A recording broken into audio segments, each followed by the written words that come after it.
Bien-aimés dans le Seigneur, bonjour. Bénissons le Seigneur pour cette 319e publication, celle du 5e dimanche de l'année 2025. Elle se repose sur le thème « Favorisons l'éclosion de nos dons ». Et les textes de Jérémie chapitre 1 verset 4 à 10 et de l'évangile de Jésus-Christ selon Luc chapitre 4 verset 21 à 30 sont ceux choisis pour accompagner ce thème.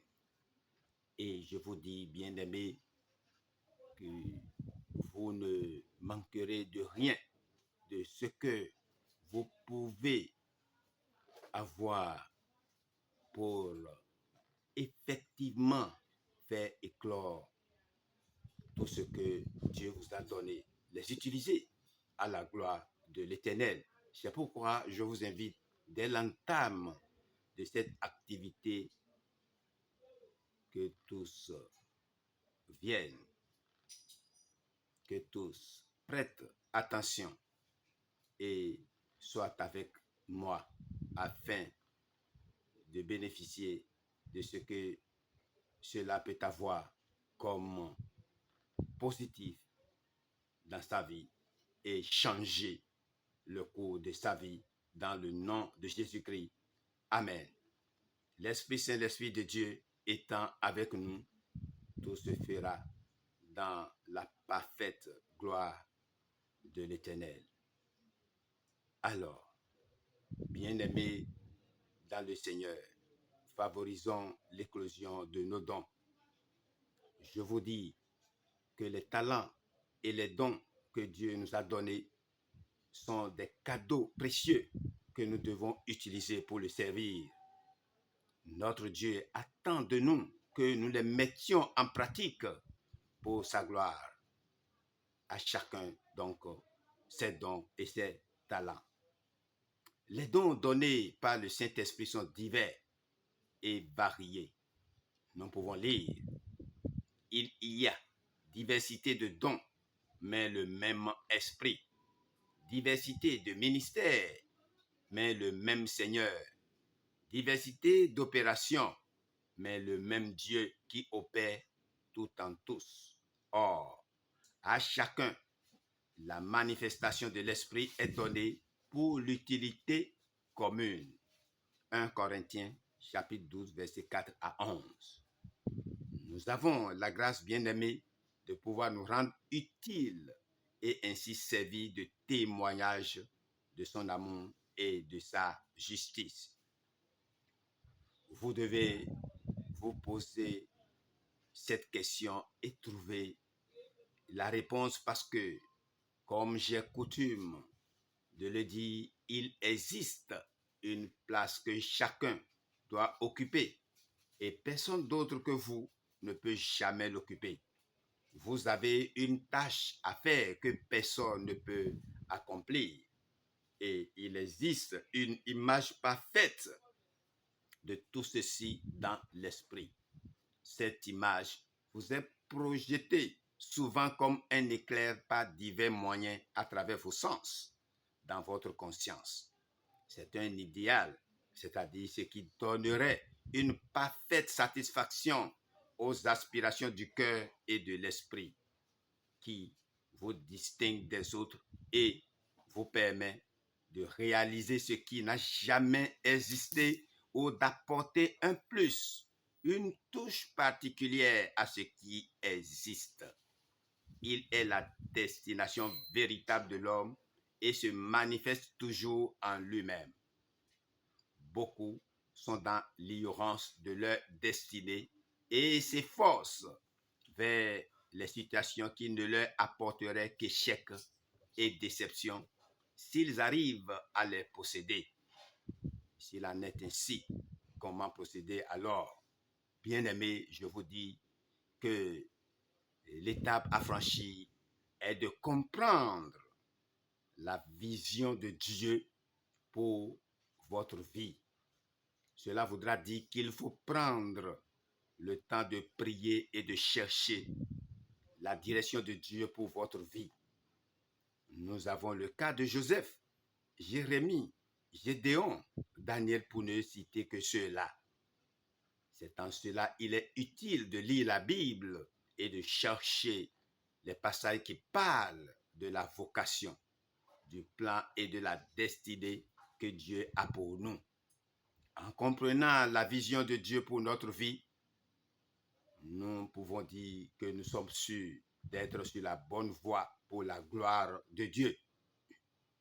Bien-aimés, il faut savoir identifier ce que nous avons de la facilité à faire et qui est difficile aux autres, par exemple. Il peut s'agir de notre capacité à relever des défis, à prendre des décisions, à organiser, à unir, à gérer un groupe, à mener telle ou telle activité. C'est le charisme qui nous appartient particulièrement. Ce que vous êtes réellement peut vous être révélé aussi à partir des blessures comme le rejet, la trahison, l'humiliation, l'abandon et l'injustice. Ces choses qui nous arrivent sont des moyens qui nous permettent de réussir notre vocation. Jésus-Christ en est un exemple. Je vous dis, bien-aimés, c'est dans l'adversité que naissent les opportunités et il est essentiel d'accepter les défaites et de les utiliser comme tremplin, c'est-à-dire ce qui peut vous procurer des élans. À chaque échec apporte avec lui une occasion de grandir, d'apprendre et de revenir plus fort. Il est important de passer du temps à réfléchir à ce en quoi vous êtes bon et passionné, afin de pouvoir les mettre à profit. Une fois que vous avez identifié vos dons et talents, les étapes suivantes sont indispensables. Trouvez des occasions de formation et de développement qui vous aideront à utiliser vos dons de manière efficace. Soyez fidèles dans les petites choses. Faire éclore son talent ne se fait pas du jour au lendemain, mais plutôt à travers une série de petites étapes. Il est important de continuer à chercher des occasions de servir et de se développer. Dieu peut utiliser nos efforts fidèles pour accomplir de grandes choses, puisque nous avons des dons différents selon la grâce qui nous a été accordée, que celui qui a le don de prophétie les aide selon l'analogie de la foi, que celui qui est appelé au ministère s'attache à son ministère, que celui qui enseigne s'attache à son enseignement et celui qui exhorte à l'exhortation, que celui qui donne le fasse avec libéralité, que celui qui préside le fasse avec zèle, que celui qui pratique la miséricorde le fasse avec joie. Romains chapitre 12, versets 6 à 8. Trouver des occasions de servir dans l'Église et dans la communauté. Cela peut inclure des activités telles que l'enseignement, le mentorat, la musique, l'évangélisation ou autres utiles à la gloire de Dieu. Il est important de trouver une occasion qui correspond à vos dons et talents et de chercher des moyens de les utiliser pour les fructifier.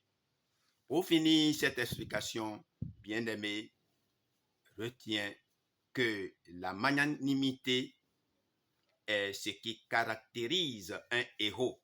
Et tu l'as déjà, toi qui es dans le Seigneur, par l'Esprit de Dieu. C'est une vertu qui pousse le héros à agir de façon désintéressée et au mépris du danger pour réaliser ou incarner un idéal dont j'ai parlé plus haut. Car il a ses coulisses et il a dû braver vents et marées pour être à sa vraie place et se fait valoir au monde. Si j'ai réussi à vous faire parvenir ces activités à tout moment depuis 2019, voilà décrit un peu à travers ce terme. Ce n'est pas pour m'enorgueillir, loin de là, mais pour permettre à ceux qui ne sont pas encore à leur vraie place et d'avoir des exemples sur le plus grand mentor qui est notre Seigneur Jésus-Christ. Tu en auras, bien-aimé, d'autres dans la parole de Dieu et autour de toi pour faire éclore ton talent. Et voilà, bien-aimé, avant d'aborder les commentaires des deux textes, et tu verras dans ces commentaires Jérémie qui lui constitue un problème pour sa communauté, mais doit forcément faire passer le message de Dieu. Et je t'ai dit que la magnanimité t'appartient déjà à travers l'Esprit Saint. Voyons le cas de Jérémie pour étayer cette explication, bien-aimée, dans le Seigneur. Dans Jérémie 1, versets 4 à 10, ce livre de Jérémie nous ramène au temps des derniers rois de Juda avant la captivité. L'apparition d'un prophète est toujours l'indice d'un mauvais état du peuple d'Israël, mais aussi une preuve de la grâce de Dieu. Dès avant sa naissance, l'Éternel avait mis à part ce jeune sacrificateur pour le service auquel il le destinait. Galates chapitre 1, verset 15. Ainsi pour toi aussi qui m'écoutes, voilà ce que nous avons dit tantôt dans l'explication. Celui-ci, timide, commence par résister à l'appel de Dieu. Je suis un enfant. Ne parle pas ainsi, lui répond l'Éternel. Qu'importe tes capacités, du moment que tu ne dis et ne fais rien d'autre que ce que je te commande. C'est ce que nous exprimons quand nous chantons. C'est ce que l'Esprit nous donne. Et c'est ça, notre inspiration. Bien-aimé, il faut retenir que notre impuissance même est notre sûreté. Si nous avons l'Esprit Saint, l'Esprit de Dieu, qui ne veut rien sans lui, peut tout en sa bonté. C'est le Seigneur Jésus qui commande tout en nous. Pour encourager son jeune messager qui résistait à son message, Dieu lui donne deux visions remarquables. Le bâton d'amandier, l'arbre qui veille, rappelle le bâton d'Aaron qui jadis avait bourgeonné, fleuri et mûri des amandes. Nombre chapitre 17, verset 8. Et confirme la décision de ce Dieu vigilant et fidèle. Il faut donc se hâter d'avertir le peuple et le presser de se repentir, car le pot bouillant annonce la menace imminente d'ennemis venant du nord. Tâche difficile, mais Jérémie reçoit la force d'en haut, verset 18, avec une promesse. Moi, je suis avec toi, verset 19, voir aussi chapitre 15, verset 20. Voilà, l'Éternel est avec toi pour faire éclore ton talent. C'est ce qu'il faut retenir de ce passage de Jérémie. Et sois fort, et il te fortifie, lui, déjà, depuis les cieux, à travers l'Esprit Saint. Et il ne reste qu'à toi, maintenant, d'agir et de trouver ta vraie place. Personne d'autre ne peut le faire à ta place, bien-aimé. Et nous abordons ainsi Luc chapitre 4, verset 21 à 30, en annonçant le Christ. Voyez-vous, les prophètes annonçaient les jugements et les bénédictions qu'ils devaient apporter. Ce passage d'Ésaïe présentait les deux choses, mais dans sa lecture, Jésus s'arrêta avant les mots qui présidaient le jugement, le jour de la vengeance de notre Dieu. Ésaïe chapitre 61, verset 2. Le Seigneur apportait la grâce et la vérité, non le jugement réservé pour plus tard. Il a été, durant toute sa vie ici-bas, l'expression parfaite des paroles qu'il a lues à Nazareth. Celui que Dieu avait oint du Saint-Esprit pour accomplir son œuvre de grâce. Ces paroles exprimaient l'amour divin qui s'intéressait à l'homme tombé sous les conséquences du péché, loin de Dieu. La pauvreté le caractérise, car il s'est détourné de Dieu, source de tout bien. Il gémit, captif sous l'esclavage de Satan et du péché. Il est aveugle. Le péché obscurcit son entendement et l'empêche de voir comme Dieu voit. Il gît dans les ténèbres comme un prisonnier sans droit et sans force pour se défendre, foulé aux pieds par l'oppresseur. Dieu envoie Jésus au milieu des hommes pour leur apporter la délivrance et introduire les bénédictions de son règne. L'an agréable du Seigneur, Jésus enrichit les pauvres qui le reçoivent. Il délivre de l'esclavage de Satan et du péché. Il rend capable de voir selon la lumière divine et affranchit les opprimés. Il donne aux pécheurs tout ce qui peut le rendre éternellement heureux dans la connaissance de lui-même. Mais il faut le recevoir. C'est précisément ce que les gens de Nazareth ne firent pas. En cela, il représente le peuple tout entier qui ne lui fit pas un meilleur accueil. Après avoir compris de Jésus, tout, que feras-tu, bien-aimé? Ton salut dépendra de toi-même. Viens donc vite à Jésus et ne le rejette plus, car c'est lui, ton mentor, c'est lui que tu peux suivre, c'est lui, ton rédempteur, c'est lui qui t'a délivré et c'est lui qui t'a choisi et connaît ta destinée. Viens avec nous et agis selon ce que tu viens d'entendre. Tu dois suivre tes enfants pour pouvoir les aider à choisir leur chemin. Ah oui, les orienter à temps pour ne pas perdre leur temps inutilement. C'est ta responsabilité aussi de déjà savoir en quoi tel ou tel enfant est doué, en quoi tel et tel enfant peut réussir. L'Esprit Saint nous guide et nous oriente. Et c'est ce que nous devons faire pour agir selon la volonté divine envers nos enfants, nos progénitures, ceux qui nous suivent, ceux qui sont avec nous, ceux que nous dirigeons dans nos églises, partout dans le monde entier. Que le Seigneur, Dieu Tout-Puissant, veille sur tous et soit avec nous pour cette mission noble que nous avons à accomplir dans notre vie. Puisse la paix de Dieu nous accompagner tout au long de notre mission. Et puisse l'Éternel, Dieu Tout-Puissant, par son Esprit Saint,